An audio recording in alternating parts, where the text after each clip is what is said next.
Hello friends, હર્ષના kitchen મેનુમાં તમારું સ્વાગત છે। તમે મસાલા પાપડ તો ઘણી વખત બનાવીને ખાધા હશે, પણ રોસ્ટેડ મસાલા પાપડ ચાટ તમે ક્યારેય બનાવીને નહીં ખાધી હશે।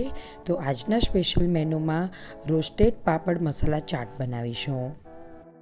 તો આ રેસીપી કેવી રીતે બને છે એ જોવા માટે વિડીયોને છેલ્લે સુધી જોજો, અને તમને જો મારી રેસીપી પસંદ આવે તો મારા વિડીયોને લાઇક અને શેર કરજો, મારી ચેનલને સબસ્ક્રાઈબ કરજો અને બાજુમાં આપેલ બેલ આઇકન જરૂરથી પ્રેસ કરજો।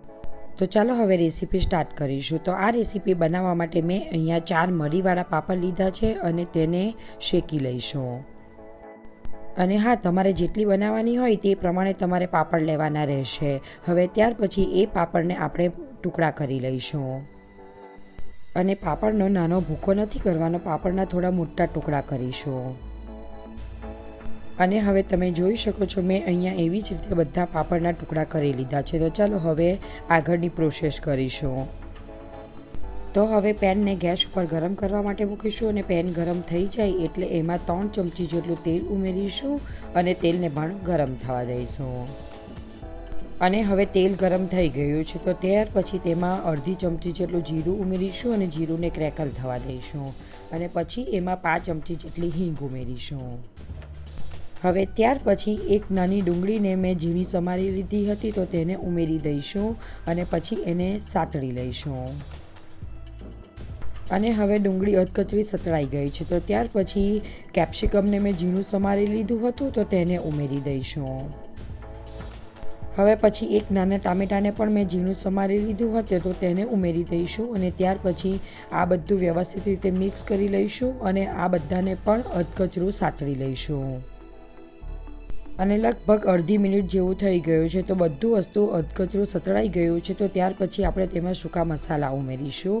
તો પહેલાં ચટપટા ટેસ્ટ માટે અડધી ચમચી જેટલો ચાટ મસાલો ઉમેરીશું, પછી એમાં 5 ચમચી જેટલી હળદર ઉમેરીશું અને અડધી ચમચી જેટલો ધાણા જીરું પાવડર ઉમેરીશું। પછી એમાં 5 ચમચી જેટલું લાલ મરચું ઉમેરીશું અને 5 ચમચી જેટલો ગરમ મસાલો ઉમેરીશું, અને તમારે તીખું જે પ્રમાણે જોઈતું હોય તે પ્રમાણે તમારે મરચું ઉમેરવાનું રહેશે। પછી એમાં થોડી લીલી કોથમીર સ્પ્રિંકલ કરી દઈશું અને સ્વાદ પ્રમાણે મીઠું ઉમેરી દઈશું।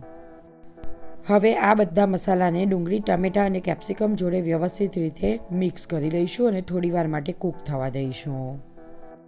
હવે થોડીવાર પછી તમે જોઈ શકો છો બધા મસાલા કૂક થઈ ગયા છે તો ત્યાર પછી આપણે જે પાપડના ટુકડા કરીને રાખ્યા હતા એ પાપડના ટુકડાને મસાલામાં ઉમેરી દઈશું અને એને વ્યવસ્થિત રીતે મિક્સ કરી લઈશું। અને હવે તમે જોઈ શકો છો મેં અહીંયા બધા પાપડને મસાલા જોડે વ્યવસ્થિત રીતે મિક્સ કરી લીધા છે। હવે આ બધું વ્યવસ્થિત રીતે મિક્સ થઈ ગયું છે તો ત્યાર પછી પાપડને થોડીવાર માટે ગરમ થવા દઈશું। અને હવે તમે જોઈ શકો છો રોસ્ટેડ પાપડ મસાલા ચાટ બનીને તૈયાર થઈ ગઈ છે ને એકદમ સરળ રેસીપી ફટાફટ બનીને તૈયાર થઈ જશે। તો ચાલો હવે આપણે એને સર્વિંગ પ્લેટમાં સર્વ કરી લઈએ। આ રેસીપીને તમે 4 વાગ્યે ભૂખ લાગી હોય ત્યારે એકદમ ફટાફટ બનાવીને ખાઈ શકો છો, અને તમને થોડો ચટપટો એટલે કે ખાટો ટેસ્ટ પસંદ હોય તો તમે એના ઉપર થોડું લીંબુ નીચવીને પણ ખાઈ શકો છો। અને નાના બાળકોને તો ચીઝ ખૂબ જ ભાવતી હોય તો આને સર્વ કર્યા પછી તમે એના ઉપર ચીઝ છીણી અને નાના બાળકોને આપી દેશો તો નાના બાળકો પણ ખુશ થઈને ખાઈ જશે। તો આ રોસ્ટેડ મસાલા પાપડની રેસીપી તમે પણ જરૂરથી એકવાર ટ્રાય કરજો અને મને કમેન્ટમાં લખી જરૂરથી જણાવજો કે આ રેસીપી તમને કેવી લાગી। અને તમને જો મારી રેસીપી પસંદ આવે તો મારા વિડીયોને લાઇક અને શેર કરજો, મારી ચેનલને સબસ્ક્રાઈબ કરજો। ફરી મળીશું એક નવી રેસીપી સાથે। Thank you for watching my video.